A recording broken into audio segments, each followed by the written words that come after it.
창세기 강의 106번째 시간으로 인생의 구덩이에서 배워야 할 것이라는 제목으로 말씀을 보겠습니다. 인생을 살다 보면 이렇게 구덩이에 갇힌 것 같은 그런 상황들을 지나갈 때가 있습니다. 요셉은 이렇게 구덩이에 던져진 그런 삶을 자주 경험합니다. 첫 번째로 던져졌던 구덩이는 진짜 땅에 파진 그런 구덩이였습니다. 창세기 37장 24절에 보시면 그의 형들이 그를 어떻게 구덩이에 던졌는지 이렇게 설명합니다. 그를 잡아 구덩이에 던지니 그 구덩이는 빈 것이라.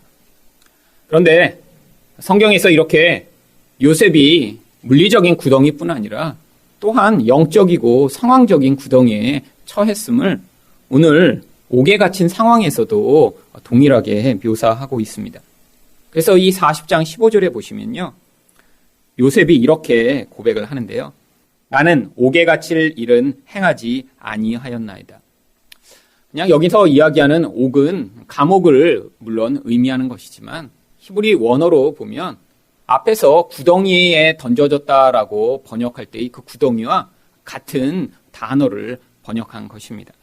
그래서 영어로는 여기 있는 이 옥을 던전 혹은 핏이라고 하는 구덩이라는 뜻으로 번역을 하고 있죠. 그런데 이렇게 구덩이에 던져졌다는 것이 무엇을 의미하나요? 인생에서 모든 자유를 다 빼앗겼음을 의미합니다. 상황이 내가 통제할 수 없고요. 그리고 아주 나쁜 환경에 처했음을 의미하고요. 또한 내 뜻대로 살 수 없고 다른 사람에게 이렇게 그 말대로 살아야만 하는 그런 환경을 이야기하는 것이죠. 그래서 이런 구덩이에 갇힌 이런 요셉의 상황에 대해 시편 105편 18절은 이렇게 이야기하고 있습니다. 그의 발은 착고를 차고 그의 몸은 쇠사슬에 매었으니. 발과 이렇게 몸이 착고와 쇠사슬에 매어 있다는 건요. 모든 자유를 빼앗긴 그런 상황. 자기 뜻과 자기 마음대로 살 수 없는 그런 상황에 처했다는 것을 의미합니다. 그런데 구덩이에 던져졌다는 것이 이렇게 자유를 빼앗기고 어려운 상황에 처하고 자기 뜻을 이룰 수 없는 그런 상황이라면 우리 인생 가운데도 이런 종류의 구덩이가 수없이 많이 존재하고 있습니다. 이런 조건에 의하면 아마 직장에 가는 것도 구덩이라고 할 수 있죠. 여러분 직장에 가면 자기 뜻대로 하실 수 있나요? 아니에요. 회사와 또 상사의 뜻대로 살아야 합니다. 또 자기 자유가 없어요. 학생일 때는 늦잠 자고 싶으면 늦잠 자고요. 학교 안 가고 싶으면 안 가고요. 또 방학 때는 자기 마음대로 살 수 있는데 직장에 가면 그런 자유를 다 빼앗깁니다. 직장에 갔다고 상황이 더 좋아지나요? 아니에요. 다른 사람 눈치 봐야 되고요. 또 내 일이 아니라 남의 일을 하느라고 밤을 새워가며 힘든 상황을 지나가게 됩니다. 그런데 직장만 그런가요? 이런 조건에 의하면 결혼도 구덩이에 빠지는 것입니다. 여러분 결혼해서 자기 뜻대로 살려고 하는 사람이요? 그럼 피보게 되죠. 여러분 결혼은요. 상대방의 뜻에 맞추고자 결혼하는 거예요. 그런데 내 뜻, 내 마음대로 살려고 결혼했다가는요. 고통을 경험하게 됩니다. 여러분 결혼하면 상황이 무조건 좋아지나요? 아닙니다. 결혼하면요. 불편해지고요. 훨씬 더 힘듭니다. 혼자일 때보다 훨씬 어려운 그런 상황을 지나가게 되고요. 이젠 자기만의 자유가 없습니다. 내 원하는 것, 내 놀고 싶은 것, 내 자고 싶은 것, 내 먹고 싶은 대로 살 수가 없는 것이 결혼입니다. 결혼만 그런가요? 자녀가 태어나서 자녀를 양육하면요. 바로 이런 모든 자유를 빼앗기고 마치 구덩이에 던져져서 아이가 일어나면 따라서 일어나야 되고 아이가 울면 따라서 반응해야 되는 그런 마치 쇠사슬에 매인 것 같은 삶을 살게 됩니다. 여러분 사람들이 다 원하는 거죠. 직장에 가고 결혼하고 아이 낳고. 그런데 이렇게 원하는 삶이 어쩌면 우리 모든 자유를 빼앗아가는 이런 구덩이에 던져지는 삶과 같다는 것입니다. 여러분 이런 조건에 의하면 저희 교회에는 구덩이에 던져진 사람들이 굉장히 많습니다. 1년 사이에 직장에 새로 간 다음에 결혼해서 애까지 낳은 이런 가정들도 있거든요. 그러면 한 가지가 아니라요. 정말 그 모든 상황들이 한꺼번에 닥쳤을 때 얼마나 힘들까요?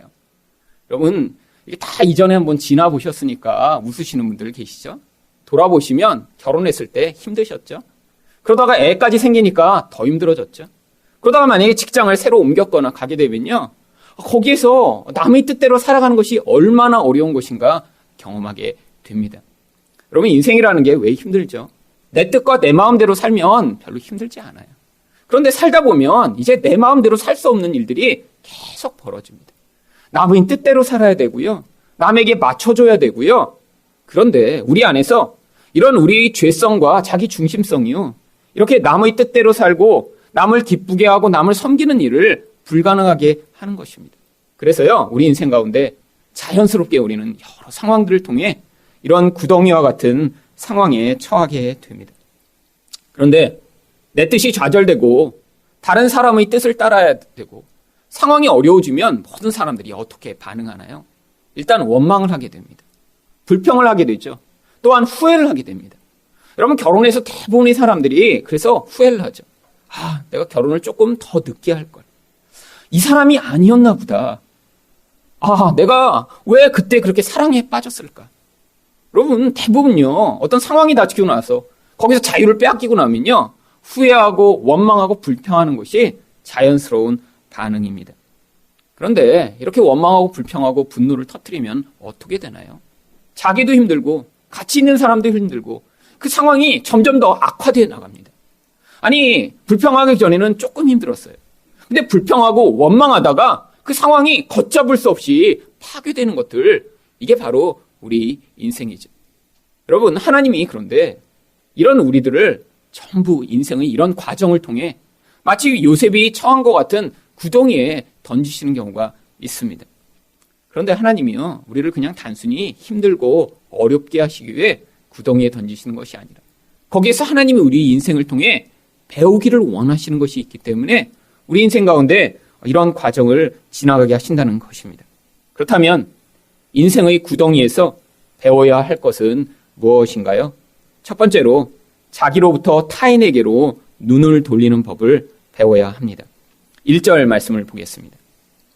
그 후에 애굽 왕의 술 맡은 자와 떡 굽는 자가 그들의 주인 애굽 왕에게 범죄한지라. 이 성경에 그 후에라고 시작하는 문장들이 많이 있습니다. 이런 문장이 나올 때마다요, 앞에서 이런 일들이 있었기 때문에 이제 봐도 이런 상황이 새롭게 벌어지는구나라고 앞의 상황과 연결해서 생각하라고 하는 것입니다. 바로 이 앞장에 무슨 일이 벌어졌나요? 요셉이 보디발의 아내의 유혹을 거절했다가 이렇게 감옥에 갇힌 상황이 벌어졌습니다. 근데 오늘 또 벌어지는 이 사건, 어떻게 보면 작은 에피소드 같은데요, 이 사건이 또 따로 존재하는 게 아니라 이 사건으로 말미암아 나중에 이렇게 요셉이 바로 왕 앞에 서게 되는 이런 요셉의 여정의 아주 정점을 찍게 만드는 또 중요한 사건이라는 거예요. 그러니까 이렇게 사소하게 어떤 사건들이 벌어지는 것 같은데 이 사건들이 하나가 그 다음 사건을 연결시키고요, 그 다음 사건을 연결시켜서 결국에는 하나님이 궁극적으로 목적하신 자리에까지 이르게 만드는 아주 중요한 사건임을 보여주고 있는 것입니다. 여러분, 우리 인생도 그래요. 하나하나 벌어지는 일들을 보면요, 아무것도 아닌 것 같아요. 우연히 벌어지는 것 같아요. 그런데 그게 인생의 마지막 순간에 돌아보면요, 그런 우연한 사건들이 연결돼서 결국에는 그 과정을 통해 하나님이 목적하신 그 목적이 우리 인생 전체를 통해 완성되는 경우들이 많이 있는 것입니다. 여러분이 우연히 사람을 만나고 우연히 어디에 가고 우연히 하늘 사랑교회에 오신 것 같지만요, 이 모든 것들이 나중에 돌아보면 하나님이 그 거대한 계획을 이루기 위한 목적 가운데 존재하고 있었다라고 하는 것입니다. 그런데 이렇게 요셉이 이런 감옥에 갇혀 여기에서 어떤 두 사람을 만나게 됩니다. 그 두 사람이 바로 왕의 술 맡은 관원과 또 떡 굽는 관원입니다. 고대에 이렇게 왕을 독살하고자 하는 시도가 많았기 때문에요, 특별히 왕의 음식을 다루는 이런 관리들은 아주 고위직의 관리들이었습니다. 지금처럼 예를 들면 청와대에서 요리사 한다고 이렇게 우리가 굉장한 지위를 가지셨네요, 그렇게 생각하지는 않죠. 하지만 고대에 술 맡은 관원이라고 하면요, 왕과 이렇게 술잔을 나누면서 정치를 의논하고 또 고민을 들어주는 그런 상담자 역할을 하는 아주 중요한 자리였어요. 또한 이런 떡을 굽는 이런 일도요, 모든 음식이 그런 왕의 그런 비위와 또 건강을 책임지고 또한 아무나 그렇게 독살하지 못하도록 그 모든 것들을 책임지는 역할이었기 때문에 왕이 아주 신뢰하는 사람만 이런 높은 자리에 설 수 있었습니다. 그런데 이들이 왕에게 잘못을 한 것입니다. 무슨 잘못을 했는지 알 수 없죠. 2절을 보시면 바로가 그 두 관원장, 곧 술 맡은 관원장과 떡 굽는 관원장에게 노하였다라고 성경이 이야기합니다. 여러분, 왕이 화나는 이유가 사소한 것일 수도 있습니다. 물론 아주 나쁜 짓을 했을 수도 있죠. 하여튼 어떤 경우가 벌어졌든 간에요. 이들이 이 자리에 와서 요셉을 만났다는 것이 중요한 것이죠. 그래서 3절에 이렇게 이야기합니다. 그들을 친위대장의 집 안에 있는 옥에 가두니 곧 요셉이 갇힌 곳이라. 여러분, 이렇게 높은 관리를 요셉이 보디발의 집에 노예로 있었으면요, 절대로 만날 기회가 없었습니다. 노예가 어떻게 이런 높은 사람을 만날 수 있겠어요? 노예가 아니었더라도요, 일반 사람이 이렇게 높은 권력의 자리에 있는 사람을 만나는 일은요, 거의 불가능합니다. 여러분, 요셉이 이런 높은 관리를 만나는 거요? 사실 감옥이니까 가능한 일이죠. 여기에 이런 하나님의 계획과 목적이 담겨 있는 것입니다. 요셉의 인생으로 보면요, 인생에서 너무 지금 힘든 상황을 지나가고 있어요.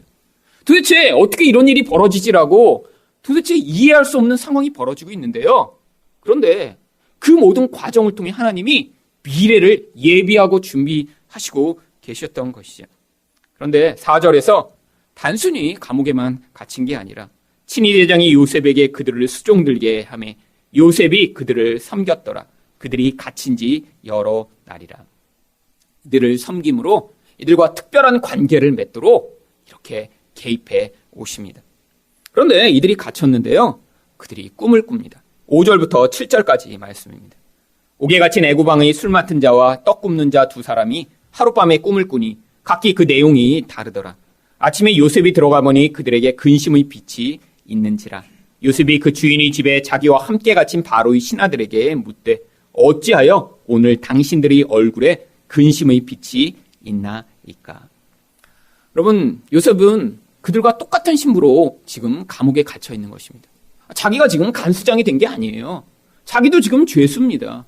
그리고 그들도 죄수고요. 여러분, 이렇게 죄인인 몸으로 감옥에 갇혀 있는데 다른 사람에게 신경을 정말 쓸 수 있을까요? 여러분, 나도 힘든데 다른 사람이 힘들다고 그 힘든 것을 받아주는 것이 쉬운가요? 여러분, 그런데 이 요셉은요, 지금 자기에게 맡겨진 그 사람들이 얼굴빛이 어떤지 아주 유심하게 관찰하고 그들이 얼굴빛에 있던 이 근심의 빛을 이렇게 발견하고는 그들에게 아주 관심 있게 물어봅니다. 자기 문제에 지금 사로잡혀 있지 않다라는 것들을 보여주는 증거죠.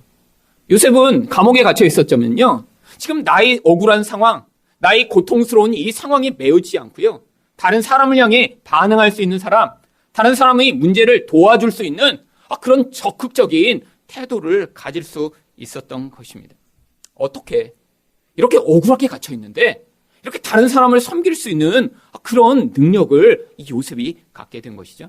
바로 감옥에서요, 그의 자아가 깨어지고 부서지는 그런 과정을 지났기 때문입니다. 여러분, 모든 인간은 자기중심적입니다. 남에게 관심이 있다고 하면요, 그게 나에게 유익이 되니까 관심이 있거나요, 아니면 다른 사람이 내가 중요하다고 생각하는 무엇인가를 가지고 있기 때문에 관심을 보이는 것입니다. 여러분, 모든 인간은 그래서요, 누군가에게 적극적이고 친절하게 한다면요, 분명히 이유가 있어요. 여러분, 누군가 여러분에게 친절하지 않게 하세요? 그러면 그것도 이유가 있는 거예요. 여러분에게 그만큼의 매력과 그만큼의 효용 가치가 없는 거죠. 그런데 그것과 관계없이 누군가에게 이렇게 진짜 친절하게 하고 누군가에게 손해가 보더라도 누군가에게 관심을 기울일 수 있는 이런 능력, 이거는요, 바로 자아가 깨어져야지만 가능한 것입니다. 나의 자기중심성이 부서지고 무너진 그런 사람, 바로 요셉이었던 것입니다. 감옥에 들어가 이렇게 억울하게 착고에 차이고 그 영혼이 쇠사슬로 꿰뚫려 고통하던 과정을 통해 요셉은 그런 자기 중심성과 자기의 욕망을 위해 살아가던 그런 본질 자체가 무너지고 깨어진 사람이 되었던 것이죠. 여러분, 그렇게 자기 중심성이 깨어지고 나면요, 이렇게 다른 사람을 진짜 잘 섬기고 도와주고 사랑할 수 있습니다. 여러분, 결혼을 하면 왜 사람들이 이렇게 힘들다라는 이야기를 하죠? 여러분, 여러 가지 힘든 문제가 셀 수 없이 물론 많이 생기겠죠. 그런데요, 아주 사소한 것 때문에 힘들어하는 사람도 많이 있습니다. 결혼하기 전에는 그런 집안일 별로 안 해보던 사람이, 한 번도 요리 안 해보던 사람이 누군가를 위해서 이제 집안일도 하고 요리도 하고 해야 된다고 하면 그게 굉장한 스트레스와 힘든 일이 들 수도 있죠. 결혼 전엔 엄마가 다 챙겨주셨어요. 한 번도 음식물 쓰레기 날라본 적 없어요. 한 번도 요리해 본 적 없어요. 그냥 내 방 아무도 들어오지 마세요. 밖에 커다랗게 써붙여 놓고 돼지 우리처럼 만들고 그리고 10년째 그냥 살아도 그냥 아무도 간섭 안 해요. 여러분 근데 결혼하면 그렇게 살 수 있나요? 서로 불편합니다. 서로요. 결국엔 그러니까 어떻게 해요? 집안일도 하기 시작하죠. 한 번도 안 해본 요리도 하기 시작하죠. 그런데요. 이게 처음에 하다 보면요. 이제 문제가 발생하기 시작합니다. 안 하던 사람이 집안일 하면 어떤 마음이 있을까요? 내가 이렇게 열심히 힘든 일을 했는데 이렇게 열심히 하면 여보 너무 고마워. 어떻게 이렇게 집안일 잘해? 어떻게 이렇게 요리 잘해? 이런 말을 듣고자 열심히 했어요. 그런데 열심히 했는데 아무 반응이 없네. 내가 2시간 동안 이렇게 열심히 땀을 삐질삐질 흘려서 요리를 했는데 조금 먹다가 맛이 좀 그러네. 그러더니 김치 꺼내서 그냥 물 말아서 먹어. 그럼 무슨 마음이 들까요? 화가 나죠. 여러분 왜 화가 나는 거죠? 나 때문에 요리를 한 거예요. 칭찬 들으려고 요리를 한 거예요. 여러분 칭찬은 아니더라도 근데 내가 이렇게 힘들지만 내가 주말에 열심히 좀 일을 해서 청소 좀 깨끗이 해야겠다. 근데 상대방이 안 해요. 그래도 열심히 했어요. 근데 또 안 해. 청소도 열심히 했어. 또 안 해. 쓰레기도 갖다 버렸어. 근데 또 안 해. 그럼 무슨 생각이 들죠? 나는 이렇게 열심히 하는데 왜 안 해? 여러분 자기 의가 막 하면서 싹 틉니다. 여기는 내가 청소한 것, 여기는 내가 빨래 갠 것, 여기는 내가 뭐 한 것. 자기 의로 온 집안을 다 도배해놨어요. 그런데 상대방이 아무것도 안 한다고 그러면 그때 화가 나서요. 그때 또 폭발하는 것이죠. 여러분 열심히 일을 하고 있는데 무엇 때문에 일한 거예요? 자기 의 쌓으려고 일한 거예요. 자기 칭찬 들으려고 일한 거예요. 여러분 이렇게 자기중심성이 가득한 채로 누군가와 같이 살면요. 서로 그래서 힘든 거예요. 자기를 위해서 살던 사람들이니까. 여러분 그런데 나중에 진짜 이제 변화된 부부들은 어떻죠? 여러분 쓰레기 버려서 이 쓰레기 버렸다고 아내가 얼마나 날 칭찬할까? 그래서 쓰레기 버리는 거 아니에요.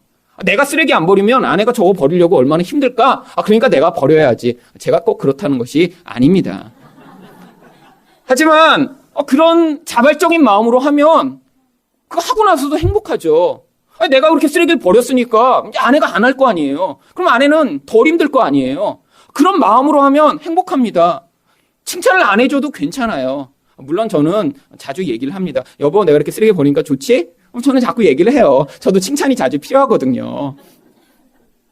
마음에 쌓아놓지는 않아요. 그래서 서로 이렇게 칭찬도 듣고 저도 기쁜 마음으로 한 번 더 하고 그렇게 하면서 이제 서로 성장해 나가는 것이죠. 하지만요. 여러분 삶이란 게요. 누군가를 그렇게 자발적으로 섬기고 사랑하고 그게 자연스럽게 나오면요. 그러면 자기도 행복하고요. 같이 있는 사람도 즐겁고요. 삶이 풍요로워지는 것입니다. 여러분 그런데 이거를 못 배운 채 결혼하고요. 이걸 못 배운 채 교회에 와 있으니까요. 어떤 일을 해도 계속 문제가 발생하고요. 거기서 갈등이 생기는 것이죠.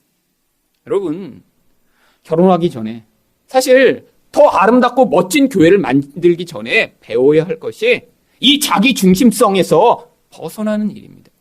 여러분 여기 이렇게 우리가 새 교회를 만들겠다고 이제 새 교회 만들었어요. 아직도 깨끗합니다. 그렇죠? 네, 이거 얼마 안 됐어요. 2년밖에 안 돼서 우리 다 깨끗합니다. 아직. 그리고 교회를 자주 안 오셔서 이렇게 손때가 덜 묻고 있습니다. 저희 교회는.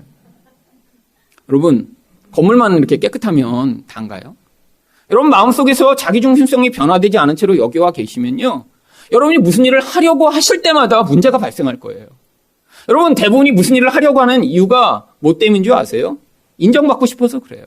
남이 집사님 이렇게 어떻게 잘하세요? 어떻게 우리 집사님 없으면 안 되겠네.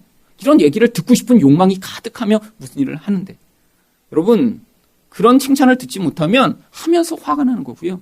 그리고 또 자기 의의가 생긴 사람은 어떨까요?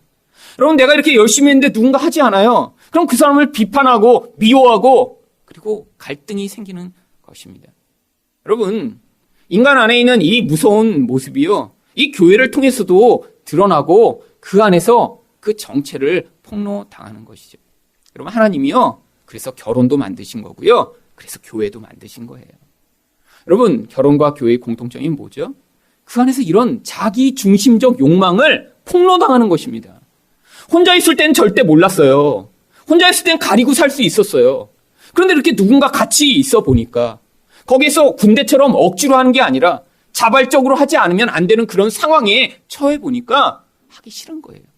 그렇게 칭찬받아야지만 하고요, 자기 의의를 더 많이 쌓아야지만 그래야지 행동하는 우리의 이 무서운 죄악된 본질을 결혼을 통해, 교회를 통해 하나님이 목격하게 하도록 이런 자리를 하나님이 일부러 만들어 놓으신 것이죠. 여러분, 물론 이렇게 자기 중심성을 더 많이 벗어버리고 그렇게 남을 섬기는 사랑의 마음이 가득한 분들이 모인 교회, 그러면 그 교회를 통해서 하나님의 일이 훨씬 더 풍요롭게 나타나겠죠. 그런데요, 여러분, 아무리 교회를 새롭게 만들어도요, 여러 가지 수준의 분들이 다 교회에 새롭게 다시 채워지게 되어 있습니다. 그게 교회의 원리예요. 여러분, 새로 교회를 시작했다고 여기는 이렇게 성숙한 사람만 오세요, 구덩이를 잘 지나간 사람만 오세요 라고 어떻게 할 수 있습니까? 열어놓으면요, 다 다양한 수준의 사람들이 교회를 채우시고요, 그리고 또 거기서 뭘 배워요? 이렇게 자기의 의의를 내려놓고 자기의 중심성을 내려놓으며 우리 안에서 진정한 섬김을 배워나가는 과정으로 이 모든 공동체가 사용되고 있는 것입니다. 여러분, 그런데 이렇게 섬김을 하기 전에 자기 중심성을 잘 벗어나면 잘 섬길 수 있지만요, 또한 반대의 경우도 존재합니다. 섬기면서 그 과정을 통해 자기 중심성을 내려놓는 그런 기회가 되기도 하는 거예요. 아직 충분히 준비되지는 잘 못했어요. 그런데 어떤 상황에 따라 내가 섬기고 누군가를 돕는 자리에 섰어요. 근데 그걸 하다 보니까 내가 이렇게 자기 중심적인 그런 이기적 마음으로 이 일을 했구나라고 발견하면 거기서 그 섬김을 자꾸자꾸 반복하고 훈련하다가 거기서 성장하고 성숙하게 되는 기회들도 자주 있습니다. 여러분, 섬김이라는 것이요, 그래서요, 꼭 교회를 돌아가기 위해 하는 게 아니에요. 여러분, 그 과정을 통해 사람들을 성장하게 하고 성숙해 만드는 그런 중요한 기회가 되기 때문이죠. 예전에 제가 어느 교회에 있을 때요, 이제 제 개인적인 문제가 이제 생겨서 기도를 하려고 기도실을 찾아갔습니다. 기도실이 많이 있는 그런 큰 교회였는데 마침 그 시간에 갔는데 기도실이 하나도 없는 거예요. 그래서 실장님한테 그래도 저 여기 목사인데 기도실 하나 달라고 그랬더니 1시간 이상 기다리셔야 될 것 같다는 거예요. 그래서 저는 마음이 막 불편했어요. 빨리 기도해서 이 문제를 해결하고 싶은 마음이 있어요. 그래서 그럼 다른 방 없냐고 그랬더니 중보 기도실이 있대요. 중보 기도실. 그래서 그랬더니 목사님 거기 근데 사용하시면 중보 기도도 하셔야 된다고. 그래서 뭐 하겠다고. 그래서 이제 말만 하고 이제 내기도 하려고. 그래서 이제 그 키를 받아갖고 중보 기도실에 들어갔습니다. 그 앞에 보니까 두꺼운 이 기도 책자가 있더라고요. 그래서 일단 제 기도를 시작했어요. 하나님, 이게 지금 마음이 불편하고 힘든 이 상황, 하나님 도와주세요. 막 기도를 시작했는데 갑자기 기도실 문을 누가 두드리는 거예요. 그래갖고 불을 켜고 문을 열었더니요, 실장님이 이만한 파일을 또 새로 저한테 이렇게 주시더니 이건 긴급 기도 제목이래요. 거기 있는 매일 기도하는 거 말고 지금 오늘치 전화를 받아서 새롭게 받은 기도 제목인데 이거 아주 중요한 거니까 목사님이 꼭 기도해 주셔야 된대요. 그렇게까지 받았는데 어떻게 또 이렇게 제 기도만 할 수 있겠어요. 그래서 불을 켜놓고 거기서부터 한 장씩 읽어보기 시작했어요. 도대체 무슨 기도길래 이런 긴급 기도를 했나. 아직도 기억나는 몇 가지가 있습니다. 그날 교통사고가 나왔고요, 내장이랑 다 이렇게 튀어나와서 지금 긴급 수술을 하고 있대요. 그렇다고 자기 가족이 지금 이렇게 수술을 하고 있으니까 기도해달라고 교회에 전화를 하신 거예요. 자기 어머니가 간암 말기로 지금 오늘 수술 날짜인데 정말 어머니가 이 수술을 잘 이겨내실 수 있도록 기도해달래. 근데 단순히 수술을 이겨내는 게 목적이 아니더라고. 아직 어머니가 예수님을 구주로 영접을 못하셨대요. 평생을 어머니를 위해 기도했는데 하나님이 제발 정말 예수를 영접할 수 있는 기회를 주시도록 이 수술을 통과할 수 있도록 기도해달래요. 아들이 자살 기도했는데 지금 깨어나지 못하고 혼수 상태에 있대요. 지금 제발 좀 우리 아들 하나님 불쌍히 여겨달라고 기도 제목을 내신 거예요. 여러분, 이런 기도 제목을 이렇게 읽다 보니까요, 사실 그러고 이제 기도하기 시작했습니다. 그렇잖아요. 얼마나 긴급해요. 교통사고 나서 지금 막 내장이 다 튀어나와서 봉합 수술 중에 있는데. 그래서 기도를 막 하다 보니까 나중에 제가 기도하던 게 너무 창피해지기 시작한 거예요.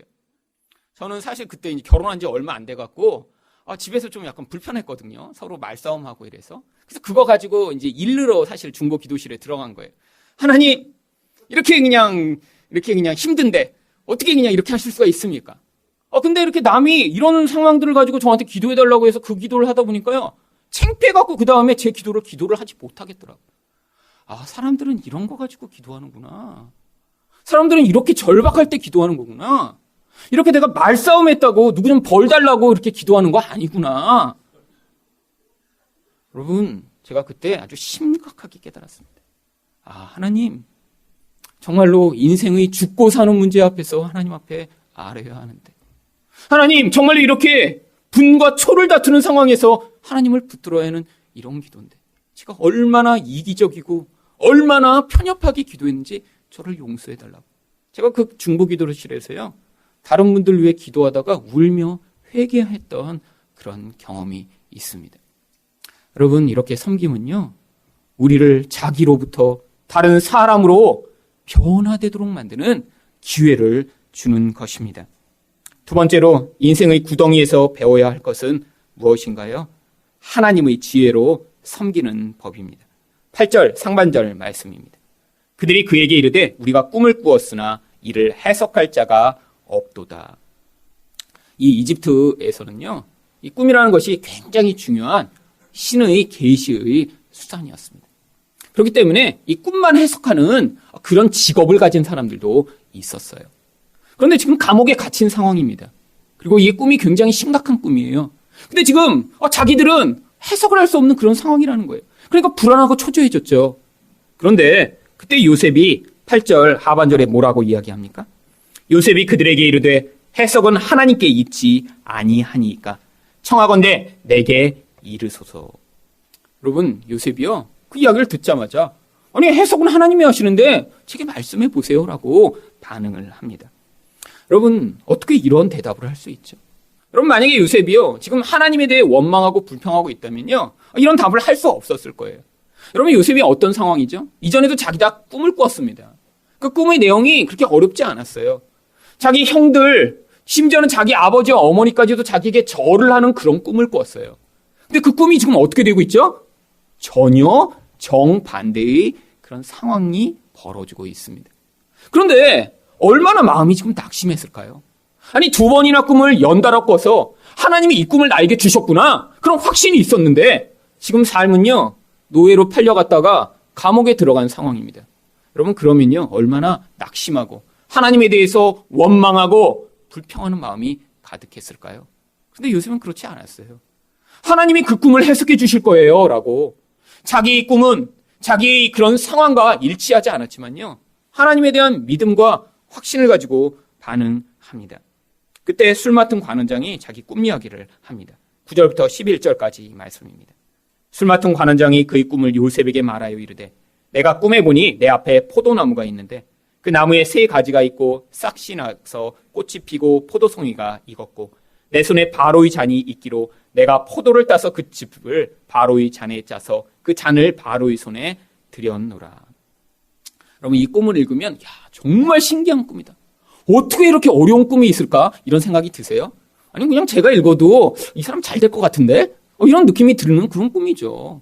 그렇잖아요. 원래 술 따르는 자가 즙을 따서 그거를 짜갖고 바로의 손에 들였다면 뭔가 좋은 꿈이지 않을까요? 근데 왜 이들이 이렇게 근심을 하며 이 꿈을 해석하지 못하고 있었던 것이죠? 바로를 화나게 만든 자들은요, 반드시 죽임을 당하게 되어 있었거든요. 지금 임시로 감옥에 갇혀 있는 것입니다. 그러니까요, 이들은요, 이미 죽음이 자기 앞에 그림자가 너무 강하게 미치고 있었던 거예요. 두려움에 사로잡히니까요, 이런 꿈을 꿔도요, 이 꿈이 무엇인가 제대로 선택하고 해석할 수 없는 그런 상황에 있었던 것입니다. 두려움 때문에 이성이 마비된 것이죠. 그때 요셉이 해석을 합니다. 12절과 13절 말씀입니다. 요셉이 그에게 이르되 그 해석이 이러하니 3가지는 사흘이라. 지금부터 사흘 안에 바로가 당신의 머리를 들고 당신의 전직을 회복시키리니 당신이 그 전에 술 맡은 자가 되었을 때 하던 것 같이 바로의 잔을 그의 손에 드리게 되리이다. 만약에 여기 이 3일이라는 단서만 없으면 저도 이렇게 얘기했을 수 있을 것 같아요. 이게 3년도 아니고 3달도 아니고 3일이에요. 정말 3일만 지나면 이 진짜 꿈이 맞는지 안 맞는지 확 드러나 버리는 그런 너무나 짧은 기간이잖아요. 여러분, 이건 굉장히 위험한 것입니다. 그렇잖아요. 근데 어떻게 이렇게 확신을 가지고 이야기할 수 있죠? 3일이면 이게 거짓말인지 진짜인지 알게 되는 이런 상황인데. 아니, 고민해보지도 않아요. 듣자마자 바로 얘기하면서요. 3일이에요, 3일.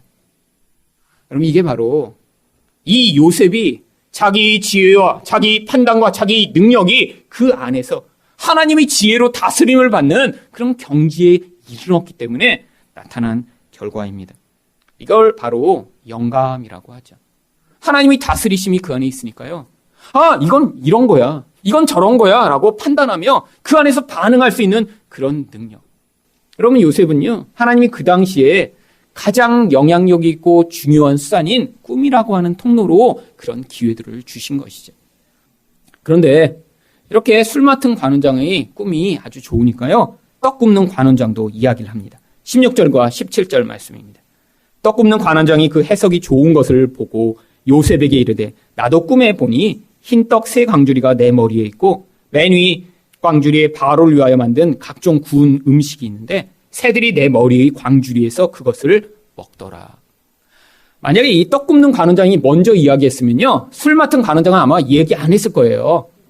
근데 어떻게 먼저 이야기한 사람이 해석이 좋으니까 야, 이거 내 것도 좋겠지? 라고 얘기했는데, 여러분 이 꿈 보면 빤하지 않으세요? 이건 지금 새들이 다 먹었으니까 죽을 게 빤하잖아요. 그 이야기대로 18절과 19절에 이렇게 요셉이 이야기합니다. 요셉이 대답하여 이르되 그 해석은 이러하니 새 광주리는 사흘이라 지금부터 사흘 안에 바로가 당신의 머리를 들고 당신을 나무에 달리니 새들이 당신의 고기를 뜯어 먹으리다 하더니. 여러분, 누군가 이렇게 꿈을 꿨는데 당신 3일 안에 정말 죽어서 나무에 달려 새들이 당신 머리를 뜯어 먹을 거야. 어떻게 이런 이야기를 이렇게 쉽게 할 수 있죠? 여러분, 이거 의사들도 잘 못하는 것입니다. 지금 이제 죽어가요. 3일이면 죽을 것 같아요. 그렇다고 제가 며칠이나 살까요? 그러면 3일 안에 당신은 죽을 겁니다.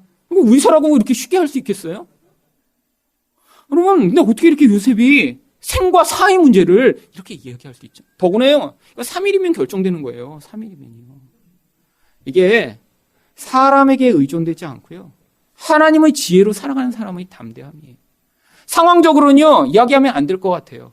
그런데요, 이것을 통해 하나님의 지혜가 무엇인지 보여주기 위해 이 요셉은요, 여기에서 그 사실을 이야기한 것입니다. 그러면 이게 바로 성도에게 주어진 그런 하나님 나라의 일들이에요. 그럼 세상 가운데요, 우리 또한 그 사람의 체면과 상황을 통해 이야기하지 못할 일들이 굉장히 많이 있습니다. 그냥 놔둔 다음에 그냥 죽도록 놔두지. 이거 내가 이렇게 예수 믿으라고 이렇게 귀찮게 얘기해갖고, 무슨 일이 있겠어? 내가 얘기하면 오히려 불편해지는데. 내가 자꾸 예수 믿으라고 하면, 바른 복음 위에 서라고 얘기하면 얼마나 우리가 껄끄럽겠어? 이대로 그냥 살면 죽는다고 내가 어떻게 얘기하겠어? 여러분, 그런데요, 하나님의 지혜에 사로잡힌 사람은요, 그냥 그 상황 가운데 그의 영적 실체를 이렇게 담대하게 선포할 수 있는 거예요. 여러분 마음 가운데 체면 때문에 이야기하지 않으세요? 그 사람이 지금 저대로 살고 있으면 죽을 게 뻔한데 그냥 거짓말 하세요. 그게 더 나쁜 일이죠. 여러분, 이렇게 영적 어두운 가운데 사로잡혀서 그냥 방치하면 3년, 아니 10년 후면 영원한 멸망에 처할 텐데, 그걸 보면서 내가 보고 얘기해야 돼 라고 이야기하고 있으면, 여러분은 지금 인간적인 마음으로 사람들을 복약을 먹이고 있는 것입니다. 진짜 그 사람을 사랑한다면 그 사람에게 죽음이 닥쳐오는 것들을 알려야 되고요, 정리할 수 있도록 해야 되고요, 바른 선택을 할 수 있도록 도우셔야죠. 여러분, 이런 하나님의 지혜 없이는요, 우리는 절대로 다른 사람을 바르게 섬길 수 없습니다. 여러분이 누군가를 도와주려고 하면요, 인간적인 관계가 거기 다 얽혀 있어요. 그렇기 때문에 여러분 마음 가운데 여러분의 능력, 여러분의 용기로는요, 바른 복음을 선포할 수도 없고요, 누군가에게 바른 복음을 전달할 수도 없는 것입니다. 마지막으로 인생의 구덩이에서 배워야 할 것은 무엇인가요? 하나님의 때를 기다리는 법입니다. 14절 말씀을 보겠습니다. 당신이 잘 되시거든 나를 생각하고 내게 은혜를 베풀어서 내 사정을 바로에게 아뢰어 이 집에서 나를 건져 주소서. 여러분, 여기에 4번이나 이 요셉의 그 간절함이 담긴 그런 애원이 나옵니다. 나를 생각해 주소서. 영어로는 remember me. 나를 기억해 주세요. 그 다음에 내게 은혜를 베풀어 주세요. 여기 이 은혜라는 단어가요, 헤세드라고 하는 히브리어를 번역한 거예요. 하나님의 언약적 사랑. 그런데 내게 이런 헤세드의 사랑을 좀 제발 베풀어 주세요. 그리고 내 사정을 바로에게 아뢰시고 그리고 나를 꺼내주세요. 여러분, 지금 이렇게 감옥에 갇혔는데요, 지금 요셉은 여전히 사람이 자신을 구원할 것이라고 생각하는 일만의 희망을 놓지 않고 있었던 것이죠. 여러분, 이런 요셉을 욕할 수 있나요? 이게 우리 모습이잖아요.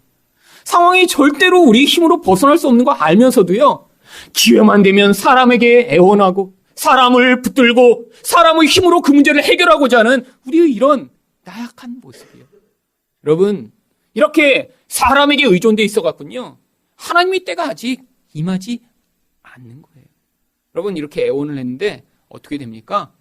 여러분, 2년을 더 갇혀 있어야 돼요. 여러분, 2년만큼 시간이 더 남은 거예요. 무슨 시간만큼이요? 사람이 할 수 없구나. 사람이 나를 도와주지 못하는구나. 이 인생의 구덩이에서는 우리 하나님만이 나를 구원하실 수 있구나라는 사실을 고백하고 인정하는 바로 그 순간까지요. 여러분, 인생의 구덩이 가운데 계세요? 여러분, 사람은 거기서 여러분을 구원할 수 없습니다. 여러분, 엄마도 여러분을 구원 못해요. 여러분, 결혼했다가 구덩이에 빠져서 엄마한테 이렇게 도움 요청하는 바보 같은 이렇게 신랑 신부들 많이 있습니다. 여러분, 무슨 결과가 나타나는 줄 아세요? 차라리 거기다 구원 요청만 안 했으면 싸우다가 그냥 나중에 화해하고 괜찮았는데, 자기 엄마한테 얘기하고 그러다가 서로 엄마가 전화하고 그러다가 집안 싸움 돼서 결혼한 지 3개월 만에 이혼한 경우도 봤어요. 여러분, 엄마가 구원 못해요. 아빠는 더 못하죠. 그러니까 당연히.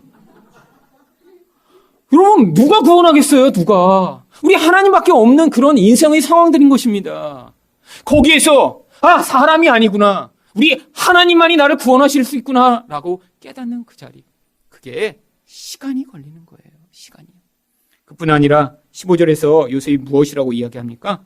나는 히브리 땅에서 끌려온 자요 여기서도 옥에 갇힐 일은 행하지 아니하였나이다. 당연하죠.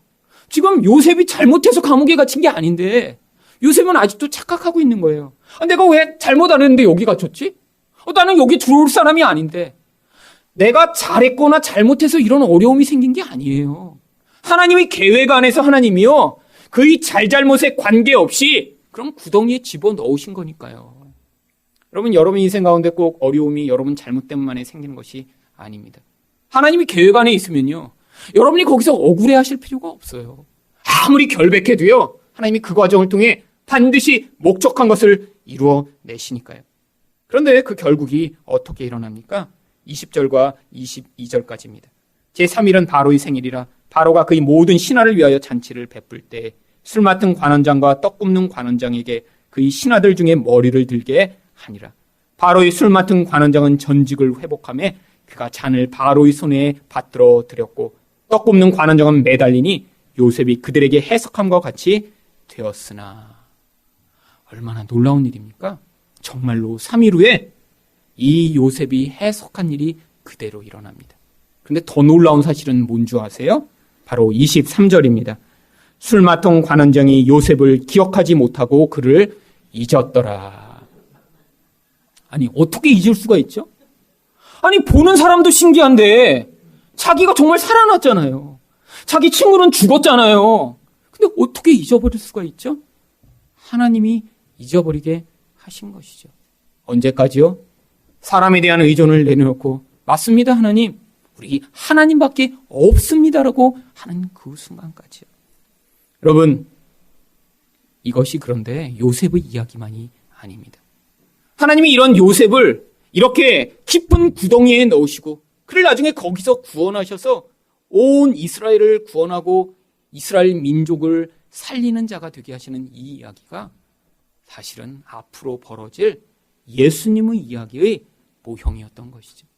우리 예수님은 자유로우신 분이셨어요. 우리 예수님은 하나님의 아들로 완벽한 환경과 완벽한 조건 가운데 사시던 분이에요. 그런데 그 하나님이 어떻게 하셨죠? 이 세상이라고 하는 구덩이 속으로 스스로 들어오신 거예요. 여러분, 예수님이 잘못하셔서 오신 것인가요? 아니에요. 하나님의 뜻을 이루시기 위해 이 세상이라고 하는 구덩이 안에 예수님이 들어오셨어요. 그런데 이 세상 안에서 예수님이 무엇을 보셨죠? 바로 우리 인생들을 보신 거예요. 죄 때문에 근심이 가득한 우리 인생들. 하나님에게 반역해서 우리 하나님 앞에서 사형 선고를 받고 죽음을 기다리고 있는 그런 인생들을 예수님이 보시며 예수님이 어떻게 하셨나요? 그들을 섬기고 사랑하고 구원하고 그들에게 복음을 전하셨죠.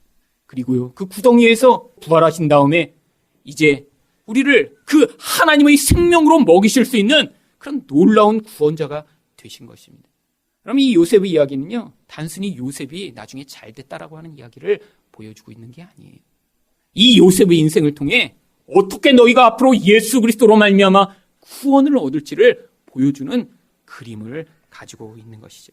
그런데 이것이 또 예수님의 이야기만인가요? 아니에요. 또한 우리들의 이야기이기도 합니다.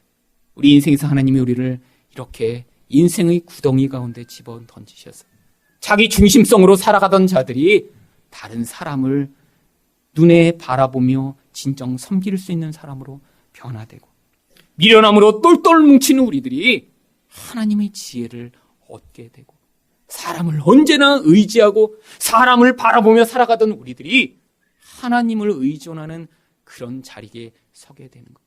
그래서 이렇게 하나님의 능력, 다른 사람을 진짜 사랑할 수 있는 마음, 하나님의 지혜, 하나님만을 바라보는 사람이 될 때, 그를 통해 예수님이 사람들에게 구원을 베푸셨듯이 우리 또한 다른 사람들에게 하나님 나라의 생명의 떡을 먹일 수 있는 사람으로 변화시키는 이 놀라운 은혜의 모습이 또 이 요셉의 모습 가운데 담겨 있는 것입니다.